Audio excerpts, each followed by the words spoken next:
Bro தஞ்சாவூர்ல மண் எடுத்து தாமிரபரணி தண்ணி ஊத்தி ஒரு அற்புதமான ஒரு சிலை செய்யுங்க ப்ரோ.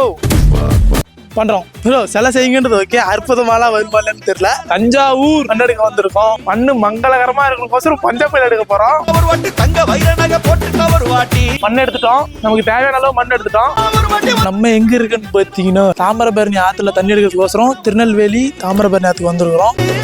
தாமிரபரணியில தண்ணி பிடிச்சாச்சு, அவ்வளவுதான், வாங்க போய் சிலை செய்வோம். தஞ்சாவூர் மண்ணு தாமிரபரணி தண்ணி சேர்த்து இப்ப பொம்மை செய்ய போறோம். மிக்ஸ் பண்ணலாம். ஐயோ அதிகமா ஊத்திட்டுமே, வெளியே போதே, சோலி முடிச்சு தள்ளி ஓவர் ஆயிருச்சு. என்ன பொம்மை பண்ண போறோம்னு நீங்களே நல்லா கெஸ் பண்ணுங்க. மண்ணு வர இல்ல, தஞ்சாவூர் தான் மறுபடியும் போகணும். மண் எடுக்கணும்னா சின்னதா ஒரு அகல் விளக்கு தான் பண்ண போறோம். இது எப்படி யூஸ் பண்ணா வச்சுக்கங்களேன், நடுவுல இடம் இருக்குதுல்ல, எண்ணெயை ஊத்தி லைட்டா இப்படி திரிய போட்டு இங்க என்னடா புத்தாட்டது. கீழே கான்டாக்ட் நம்பர் தரேன், என்ன கான்டாக்ட் பண்ணுங்க. நானும் உங்க வீட்டுக்கு வந்து சிலை செஞ்சு தரேன். அவன் இன்னும் திருந்தல மாமா. சப்ஸ்கிரைப் ஃபாலோ பண்ணிக்கோங்க.